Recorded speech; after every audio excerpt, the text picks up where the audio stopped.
One thing that I see a lot of people getting caught up in is thinking that they need to address the past in order to move forward. And that goes against a lot of what I used to think and believe in. I think that there is still a place in certain circumstances and situations to look back and reflect and understand where your beliefs have come, maybe, or understand what's happened in the past. But I have also come round to the benefit of just moving forward in a lot of situations and starting from where you are now. I think that there is a tendency to overcomplicate things, and I've certainly experienced this too. I wanted to, and I thought I had to, address all of the problems that I had in my life and all the limiting beliefs that came up. And then once I had done that, then I would be ready and I could move forward from a clean slate. But that's just added so many extra steps to the process. And it kind of held me in a bit of a limbo, like I wasn't able to move forward until all of these challenges had been addressed. But sometimes you just need to start right now, and that is what will help you to overcome and address all these problems. And it keeps you moving forward and progressing at the same time.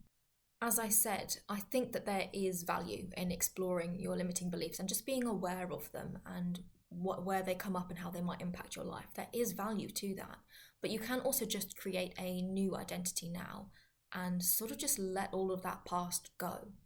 Sometimes in thinking that there is a problem, you are creating more problems because you're looking for something that potentially doesn't even exist. It might not even be there. But in doing that and thinking there's a problem, so looking for the problem, that's what you're focusing on. And so you actually create more problems in your life, which is very counterintuitive and not at all what we want to do. I've even had some people say to me, I've been through this really difficult situation and I'm not sure why I'm not struggling more with it. And we're talking, significant traumas, loss and really challenging health issues. And yet they aren't understanding why they don't feel worse. And they are almost looking for reasons to feel worse to help explain them because that's how they think they should be reacting in that situation. Sometimes it's only in hindsight that we can see the challenges and how they might have impacted us. Sometimes challenges only come up in the right circumstances or when we are ready to be able to deal with them. We have the kind of headspace and the time to address them. We can, for example, we can address everything that might come up for us around confidence in a specific career.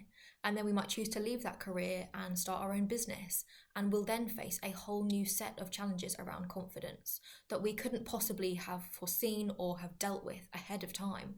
We couldn't have seen that coming. And so it wouldn't have been able to address those and overcome them. And I'm definitely speaking from experience there. There was definitely a time and a place for those challenges to come up and be addressed. And this whole idea and concept is a real fundamental principle of rapid resolution therapy as well that I've trained in. And it's the idea that you don't need to understand the past and what's happened, not to disregard it or, disregard the impact it might have had on your life. But you can still, from that place of real misery and sadness and shame and fear and anger, you can still move past that and just head for where you want to go. There can be a tendency to add in a lot of extra steps and think that we need to do a lot of different things and achieve a lot of things before we can get to what it is that we really want. Some lighter examples are saying, I need to love myself first before I get into a relationship, or only once I have achieved X, Y, and Z, then I can be happy. But that is like saying, I want to go from London to Edinburgh and I need to travel via the moon.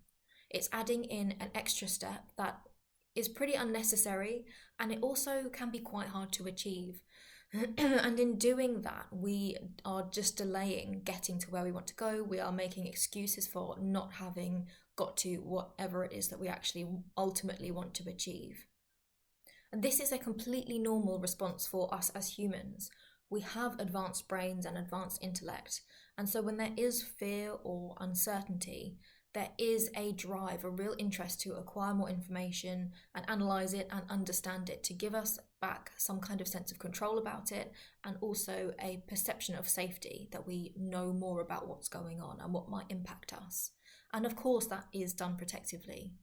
We also do it outside ourselves. If there is a potential security threat, we send in spies and intelligence to try and look for information, understand it better, and then we can create a plan to try and minimize the threat or manage it in some way. We do the same on a personal level. We are, maybe constantly overanalyzing our problems, looking for what's caused it.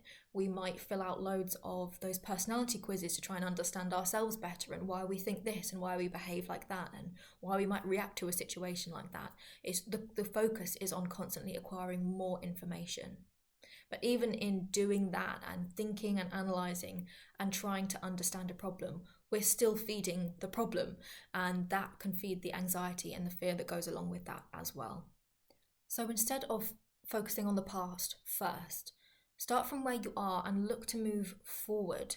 And it may be that things come up from the past as you're progressing, but your focus is always on where you want to get to, not on the things that you think you need to address first in order to move forward, but just going for it and taking those steps first.